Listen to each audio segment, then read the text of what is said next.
मैं बिंदुसार मौर्य तुम्हें ना केवल इस राज भवन से अपितु मगध साम्राज्य से भी निर्वासित करता हूँ। इसे मैं अवश्य अपने साथ ले जाऊंगा। ये मुझे मेरी मां और मातृभूमि के अपमान का स्मरण दिलाती रहेगी। जब मेरा सुषम से सामना होगा, युद्ध होगा, उस समय भी मैं इसे अपने साथ रखूंगा। यदि अपने भाई का बहता हुआ रक्त देखकर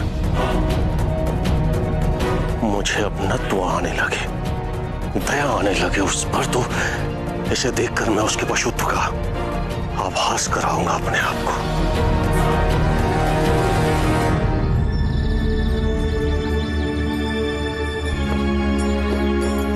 रथ की गति बढ़ाइए। और कितना समय लगेगा? धैर्य रखिए, अधिक दूर नहीं है।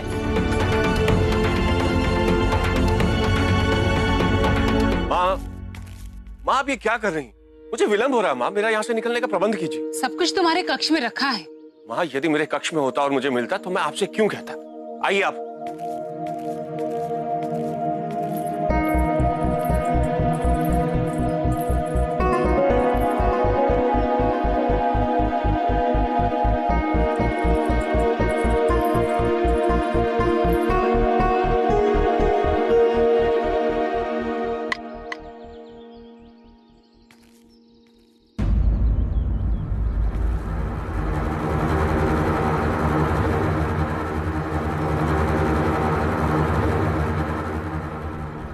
कौन है आप लोग? अरे आप तो वही हैं जिन्होंने उस रात हमें भोजन दिया था, परंतु आप यहाँ कैसे? वो हम भेंट करने आए हैं की माँ से। तो क्या कहूँ माँ से कि कौन आया है? उनसे कहिए जिसे उन्होंने भोजन पे आमंत्रित किया था वो आ गए। जी आप अंदर आइए, मैं अभी माँ को बताता हूँ।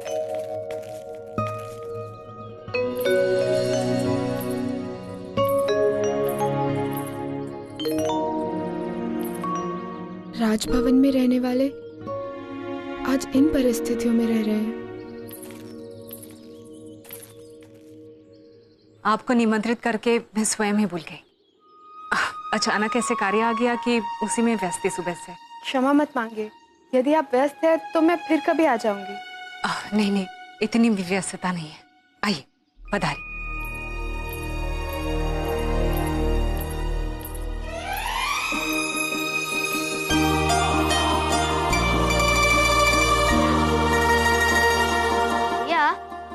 अब आपको विलम्ब नहीं हो रहा? विलम्ब तो हो रहा है बेट, परंतु ये दोनों कौन?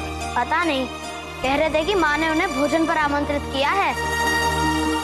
माँ भी ना, हमें अपने भोजन के लिए संघर्ष करना पड़ता है, और माँ है कि वैभव तो रहा नहीं, परंतु आव भगत और अतिथि सत्कार का एक भी अवसर नहीं छूटती। भोजन बनने में थोड़ा विलम्ब लगेगा, तब तक आप इसे ग्रहण कीजिए।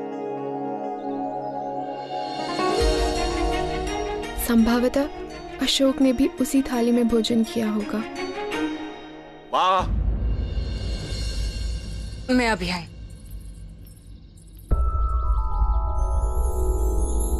चलिए ना, समुख तो वही है, चलिए चलकर देखते हैं। ये क्या बात है? 10 वर्षों से जिसे देखने के लिए व्याकुल थी, इतना तड़प रही थी, आज जब वो क्षण आया, जब वो आपके सामने है, तो आप इतना संकोच क्यों कर रही है? क्यों आपको इतनी लज्जा आ रही है? आइए ना, देखिए।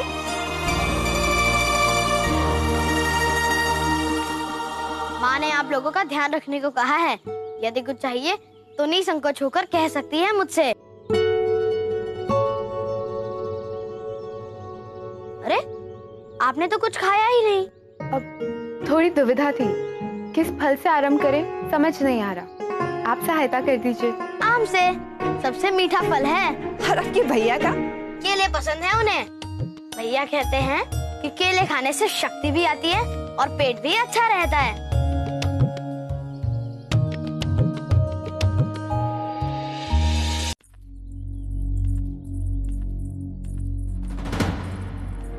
माँ मैं रख लूं, आप जाइए ना।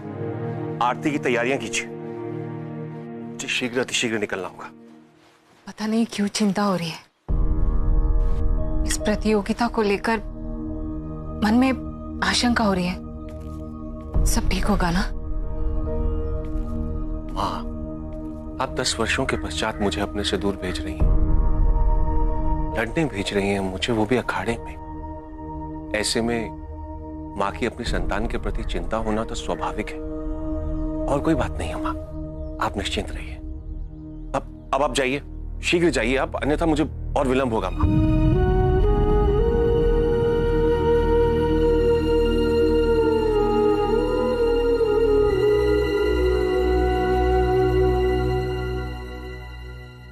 आपको माँ के हाथ की बनी दाल खिचड़ी खानी चाहिए। संसार में ऐसा स्वाद और किसी व्यंजन में नहीं। हम लोग तो उंगलियां चाटते रह जाते हैं। क्षमा करिए, थोड़ा अधिक समय लग गया। हमने सोचा था हम अपनों के साथ अपने घर पे, आपने क्षमा मांग के हमें पराया कर दिया। यदि ये ऐसी बात है तो कुछ क्षण और प्रतीक्षा कर लीजिए।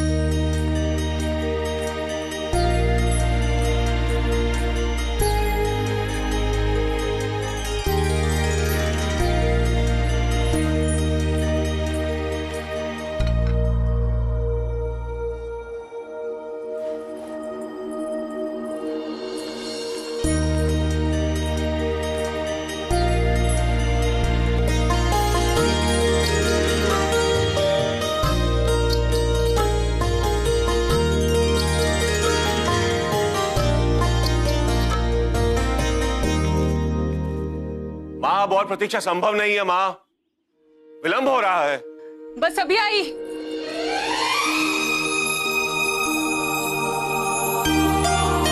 क्या हो गया है आपको? क्या कर रही है? आपके पीछे थे वो। उसे अपने इतने समीप आकर मैं अपनी सुध खो बैठी, समझ नहीं पा रही हूँ कि मैं क्या करूँ। अपने अश्रु पोंछ दीजिए, नहीं तो सब व्यक्त हो जाएगा।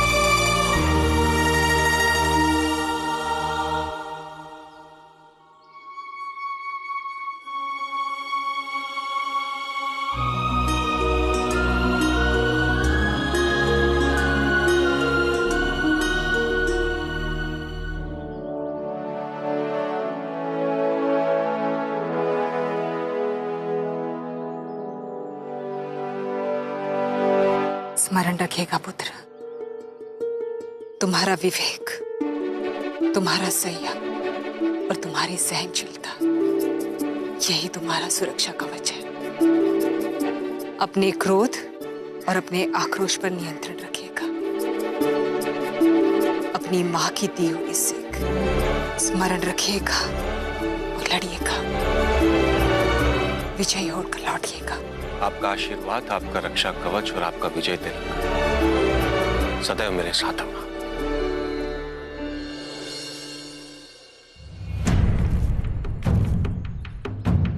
विजयी भव। अब मैं केवल उसका सामना करने के लिए अधीर हूं।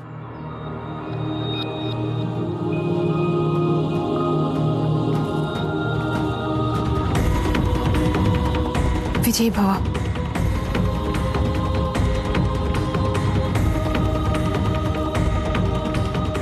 सुशीम को मत छोड़ना। सुशीम? इन्होंने सुशीम का नाम क्यों लिया?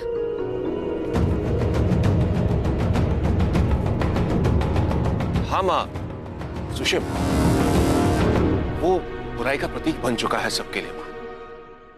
जैसे रावण, वैसे ही लोगों के लिए प्रत्येक अत्याचारी और क्रूर व्यक्ति सुशीम के समान हो चुका है। हाँ माँ, भैया उचित कह रहे हैं। भैया इस क्रूर सुशीम को पराजित करके ही आइएगा। अवश्य में।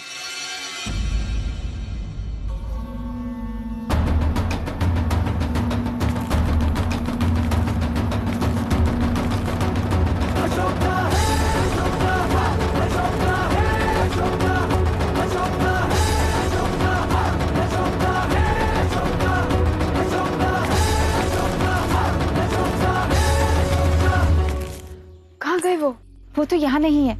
निसंदेह वो कहीं यात्रा के लिए जा रहे थे, इसीलिए उन्हें विदा करने हेतु रानी धर्मा आरती की तैयारी कर रही थी।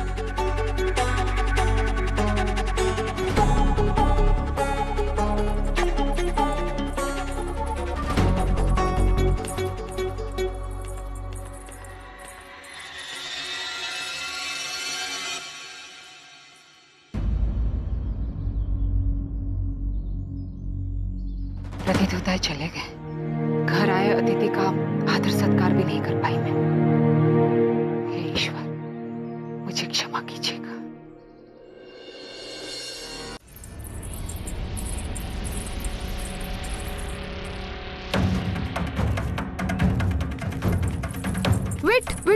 वेट।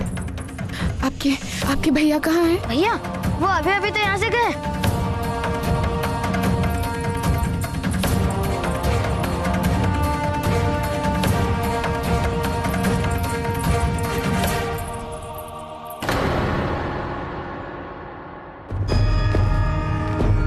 सूचना सत्य है। युवराज अशोक नालंदा के लिए प्रस्थान कर चुके हैं। ज्ञाता हूं मैं ज्योतिष शास्त्र का, इसीलिए यह भी समझता हूं कि पूरे ब्रह्मांड में ऐसे कई रहस्य, ऐसे कई सत्य हैं जिन्हें मुझ जैसा सक्षम व्यक्ति की विद्या भी प्रकट करने का सामर्थ्य नहीं रख सकते। ईश्वर ही जानता है कि जो घटित होने वाला है उसका परिणाम क्या होगा। सुशीम एक दानव में बदल चुका है।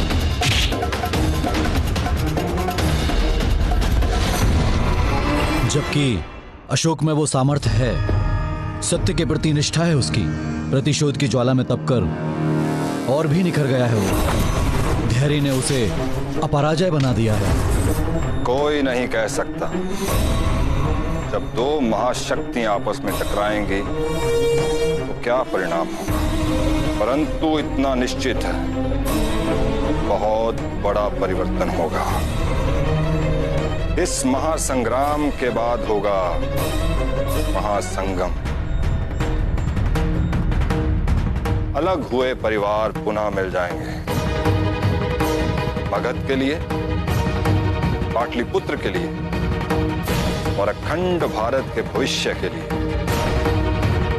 यह महासंग्राम होना अति आवश्यक है। मुझे बताओ, तुम्हारे भैया कहाँ गए हैं? क्यों मेरा पीछा कर रहे हैं आप? मैंने आपसे कह दिया ना कि मैं नहीं बता सकता कि मेरे भैया कहाँ हैं। यदि आपको भैया से भेंट करनी है तो आप उनसे घर पे ही मिल सकती थी। वेट, अगर हमें ज्ञात होता कि तुम्हारे भैया कहीं प्रस्थान करने वाले हैं तो हम उनसे घर पे ही मिल लेते, पर मैंने वो अवसर खो दिया। मेरा उनसे मिलना बहुत बहुत आवश्यक है। बता दो, कहाँ है तुम्हारे भैया? माँ का आदेश है कि भैया की सूचना मैं किसी को ना दूं। यदि उन्हें ज्ञात हो गया कि मैंने आपको भैया के बारे में सब कुछ सत्य बता दिया तो मुझे दंड भुगतना होगा, मुझे कड़वा काढ़ा पीना होगा। और आप तो जानती ही हैं, कड़वा तो कड़वा ही होता है, इतना कड़वा कि आप सोच भी नहीं सकती। अशोक का भाई उसी की तरह हट्टी है। कुछ कहा आपने? नहीं बेट, आपके भैया से मिलना हमारे लिए बहुत जरूरी है। तुम्हारे भैया की बड़ी गाथाएं सुनी है हमने। बड़े दयालु हैं, बड़े वीर हैं, सबकी सहायता करते हैं, किसी को निराश नहीं जाने देते। मैं भी बड़ी दूर से बहुत आशाएं लेकर आई हूँ। हमें बता दीजिए, कहाँ है आपके भैया? देखिए, मेरे भैया मनुष्य हैं, कोई मनोकामना पूर्ण करने वाले तीर्थ स्थल नहीं। पता नहीं क्यों सब भैया तक पहुँचने के लिए चेष्टा करते रहते हैं। आप कुछ भी कर लीजिए, लेकिन मैं आपको नहीं बताऊंगा कि इस समय मेरे भैया नालंदा गए हुए हैं। क्या कहा तुमने? नालंदा? नहीं, मैंने कुछ नहीं कहा। छोड़िए मुझे, तो जाने दीजिए। छोड़िए, जाने दीजिए। वेट, आपके भाई से मिलना बहुत आवश्यक है हमारे लिए। वर्षों से ढूंढ रही हूँ मैं तुम्हारे भैया को। हमें बता दीजिए, आपके भैया कहाँ हैं? मैं उन्हें हानि नहीं पहुँचाना चाहती। शिव शंभू की सौगंध। कन्या के आंखों में अश्रु मैं नहीं देख सकता, और आपको देखकर ऐसा प्रतीत होता है कि आप शुभ चिंतक हैं, कोई शत्रु नहीं। इसलिए मैं आपको बता रहा हूँ कि भैया कहाँ गए हैं। किंतु माँ को क्या, किसी को भी इसके बारे में ज्ञात ना हो पाए कि मैंने आपको क्या बताया। मैं सौगंध खाती हूँ। मेरे भैया नालंदा गए हैं, मगध का महायोद्धा प्रतियोगिता में सम्मिलित होने।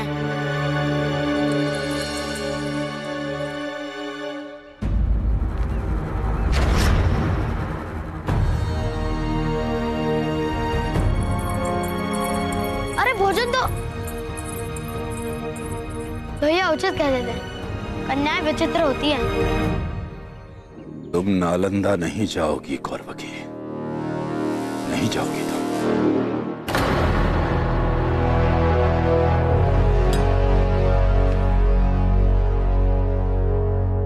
दामोदर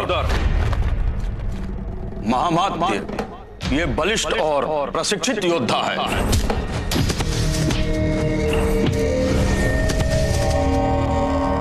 इनके विरुद्ध लड़ेंगे बवंडर। जैसा नाम वैसा गुण। इनके हाथों में इतनी चपलता है, इतनी तीव्र गति से प्रहार करता है कि विरोधी तो क्या दर्शक की दृष्टि में भी नहीं आते हैं। विघ्नेश ये पहाड़ी योद्धा अतिकेती अर्थात पैरों से प्रहार करने की कला में निपुण है। कार्तिक दक्षिण की कला कलरीय पट्टू में दक्ष।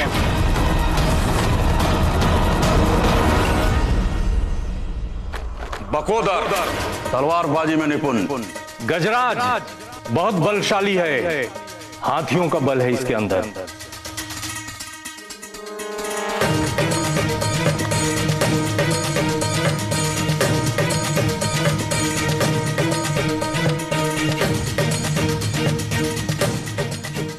पर इन सभी प्रतिभागियों में कोई भी ऐसा नहीं जो अशोक प्रतीत होता हो।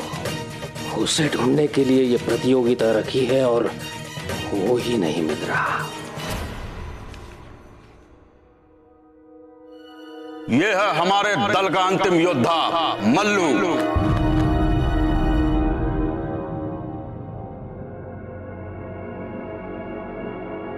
क्या हो गया?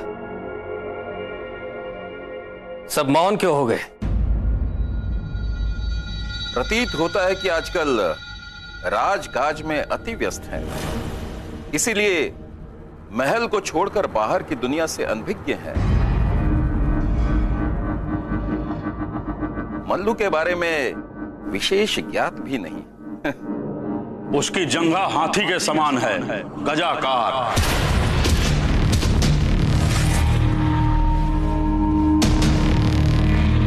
चार व्यक्ति घेरा बनाकर भी पकड़ने की कोशिश करें तो पकड़ नहीं सके।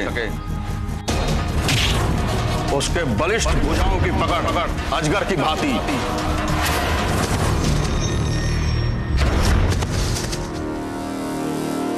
तो इस मल्लू से कौन लड़ने वाला है आज? कोई नहीं। जिसने पंजीकरण करवाया था वो डर कर भाग गया।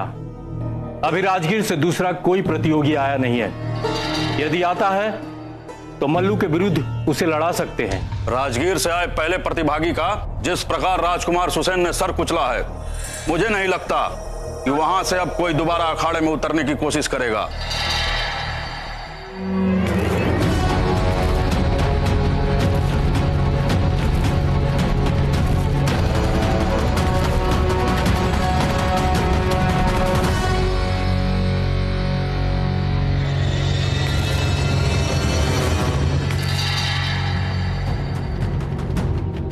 यही वो स्थान है और यही वो भूमि है जिसे मैं सुषेम के रक्त से धोऊंगा। क्षमा कीजिए मान्यवर। सम्राट बिंदुसार के आने से पूर्व उनके कक्ष को सुसज्जित करवाने का कार्य पूर्ण हुआ है या नहीं, मुझे देखना चाहिए।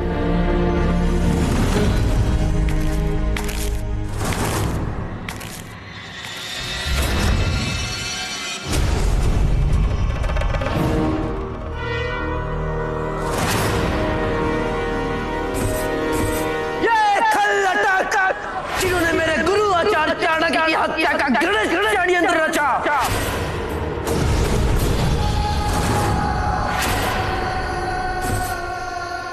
तुम्हारा संयम और तुम्हारी सहनशीलता यही तुम्हारा सुरक्षा कवच है। अपने क्रोध और अपने आक्रोश पर नियंत्रण रखिएगा। आशा करता हूं कि मेरे आने में विलंब नहीं हुआ होगा। राख में उसको मिलाया है वो राख से फिर उठ जाएगा। जिसने उसको जलाया है वो भस्म से कर जाएगा। हर एक प्रश्न उठा जो उस पे उत्तर उस। कौन हो तुम? मनुष्य की पहचान तो केवल उसके कर्मों से होती है और मैं केवल एक प्रतिभागी खत्म हुआ है वो राजगीर का प्रतिनिधि। नाम चक्रवर्ती। अशोका है, अशोका है, अशोका है, अशोका है। चक्रवर्ती झंझट। प्रतियोगिता में चयन का पंजीकरण अब तक हो गया होगा। अब तो बस ईश्वर से यही प्रार्थना है कि प्रत्येक चरण में उसे सफलता मिले, वो विजयी हो, ताकि उसका सामना सुशीम से हो सके। मेरे पितामह के स्थापित बल के मानदंड को जिस प्रकार ध्वस्त चूर चूर किया, उससे मुझे तनिक भी संदेह नहीं उसकी सफलता पर। उसका सामना सुशीम के साथ होना निश्चित है और मुझे पूरा विश्वास है जिस प्रकार सुशीम ने मेरे बड़े भाई भूपन की हत्या की, उसी प्रकार चंड भी सुशीम के मुख पर प्रहार कर शत विक्षत कर देगा। उसके अभिमान को, उसके शरीर को और उसकी मृत्यु को सुनिश्चित करेगा। सुशीम की पराजित होने की संभावना है, लेकिन उसे मार नहीं पाएगा चंड, क्योंकि सुशीम साधारण योद्धा नहीं, राजकुमार है। फिर कैसे कोई साधारण व्यक्ति राजकुमार को मार सकता है? समाचार तो यह है कि सम्राट बिंदुसार अंतिम और निर्णायक स्थिति में वहीं उपस्थित होंगे और वो ऐसा कुछ होने नहीं देंगे, भले मल्ल युद्ध के नियम कुछ भी क्यों ना हो। नहीं नहीं नहीं नहीं, सम्राट बिंदुसार इसमें हस्तक्षेप नहीं करेंगे। तुम देखते रहना। क्या तुम्हें स्मरण नहीं, उन्होंने अपने सबसे प्रिय पुत्र अशोक के साथ क्या किया था? मेरे भाई, मैं आ गया। बाहर आओ अशोक। अब आप नहीं, आपकी परछाई जाएगी। आज्ञा दीजिए। माँ ने उस दिन मुझसे असत्य कहकर मुझसे सत्य छुपा लिया, परंतु अब नहीं, आज उन्हें मुझसे सत्य कहना ही होगा।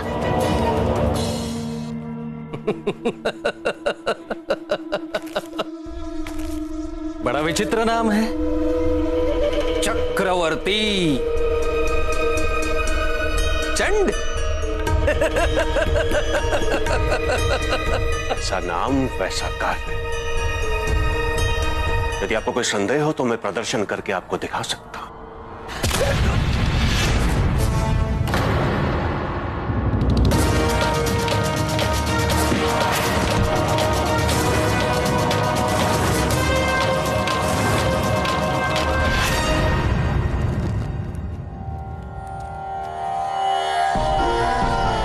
कौन हो तुम? सत्य बताओ, कहां से आए हो?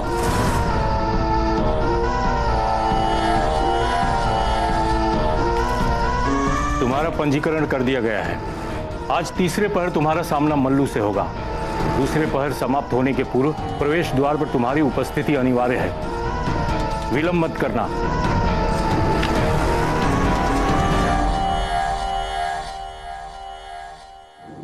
विश्वास कीजिए, इस पल की प्रतीक्षा तो मैं बहुत लंबे समय से कर रहा हूं। विलंब क्या? यदि पहले आना हो तो मैं इसे अपना सौभाग्य समझूंगा।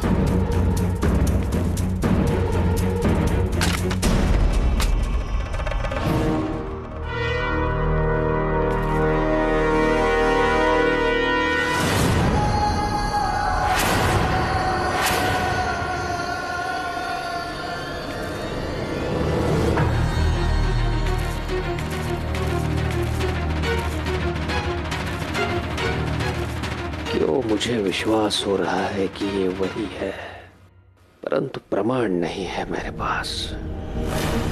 और यदि मेरे अनुमान में चूक हुई तो नहीं, मैं जोखिम नहीं उठा सकता। जब तक इस बात की पुष्टि नहीं हो जाती है, तब तक राजकुमार सुशीम से इसके बारे में कुछ भी कहना बुद्धिमानी नहीं होगी।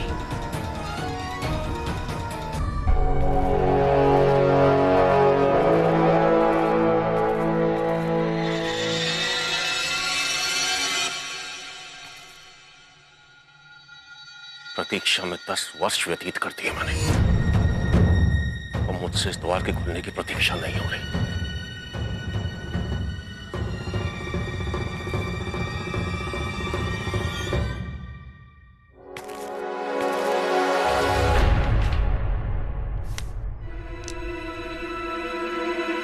तुम्हारी लड़ाई होने में अभी एक पहर शेष है, तुम्हें प्रतीक्षा करनी पड़ेगी। रक्षा कर रहा हूं जो कि मुझसे हो नहीं रही।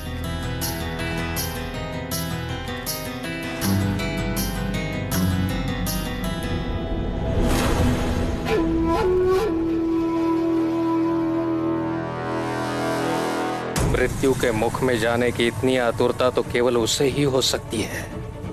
ये चंड ही अशोक है और अशोक ही चंड।